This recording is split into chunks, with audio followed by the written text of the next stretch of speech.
Coba perhatikan cuplikan Upin Ipin berikut. Pernahkah kamu memakan ayam bakar? Tentu enak sekali ya. Nah, sekarang coba kamu perhatikan cuplikan Upin Ipin berikut ini.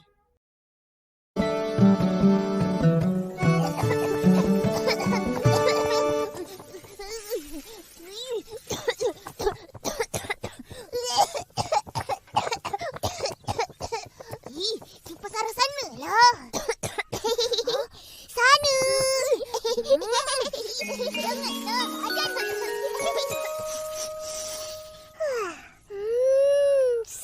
Nah, dari cuplikan tadi, mengapa ayam Upin dan Ipin bisa matang bagian tengahnya, padahal yang dipanaskan bagian bawah? Apalagi ketika memasak ayam bakar, api tidak secara langsung mengenai ayam. Mengapa demikian?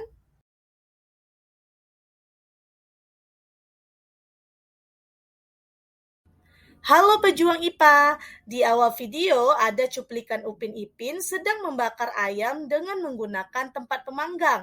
Mengapa ayam Upin Ipin bisa matang bagian tengahnya padahal yang dipanaskan bagian bawahnya? Hal ini berkaitan dengan pembelajaran kita pada hari ini, yakni perpindahan kalor secara konduksi, konveksi, dan radiasi. Untuk itu, coba kamu buat rumusan masalah terkait cuplikan Upin Ipin tadi ya.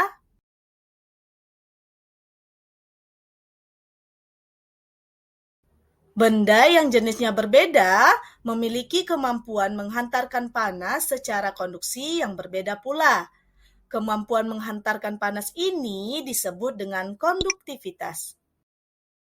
Sekarang coba kamu cari informasi konduktivitas beberapa bahan konduktor, lalu bandingkan besar konduktivitas antara tembaga dan perak. Sekarang coba kamu buat rangkuman yang tepat dari penjelasan perpindahan kalor ketika memanaskan air secara konveksi. Konveksi bukan hanya terjadi pada air saja, tetapi peristiwa konveksi juga dapat terjadi pada gas atau udara.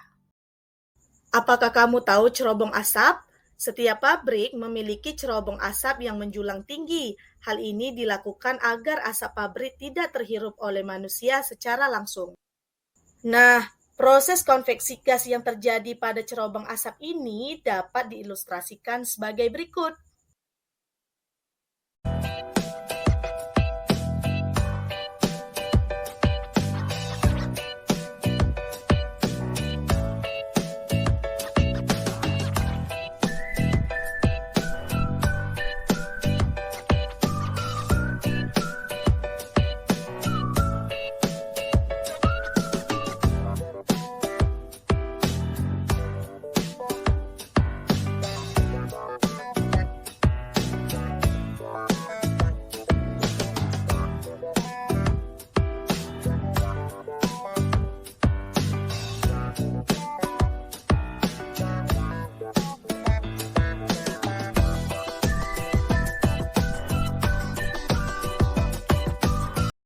Dari ilustrasi tadi, apa yang dapat kamu simpulkan? Kaitkan jawabanmu dengan perpindahan kalor secara konveksi pada gas. Menurut kamu, bagaimana proses terjadinya angin darat dan angin laut secara konveksi?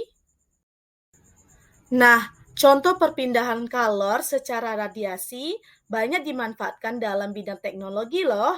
Contohnya mesin penetas telur ini. Proses penetasan telur dengan menggunakan mesin ini memanfaatkan perpindahan kalor secara radiasi. Perpindahan kalor secara radiasi terjadi dari lampu yang akan memberikan panas pada telur. Selain mesin penetas telur, coba kamu berikan contoh lain, pemanfaatan perpindahan kalor secara radiasi dalam bidang teknologi.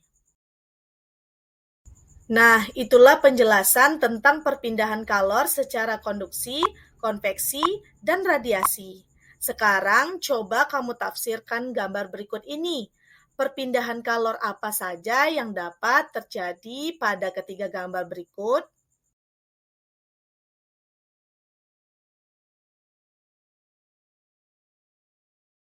Setelah kamu memahami proses terjadinya perpindahan kalor secara konveksi, konduksi, dan radiasi, berdasarkan permasalahan pada cuplikan Upin Ipin, coba kamu buat hipotesis atau dugaan sementara mengapa ayam Upin Ipin bisa matang bagian tengahnya padahal yang dipanaskan bagian bawahnya. Kaitkan hipotesismu dengan perpindahan kalor secara konduksi, konveksi, dan radiasi.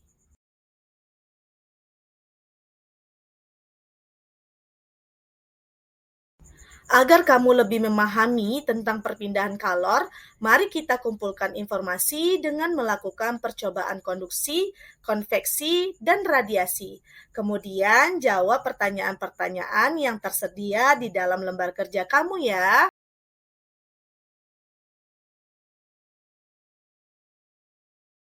Nah, setelah kamu memahami dan mengumpulkan data, coba kamu buat kesimpulan.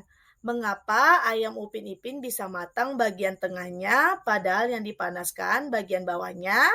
Kaitkan jawabanmu dengan perpindahan kalor secara konduksi, konveksi, dan radiasi.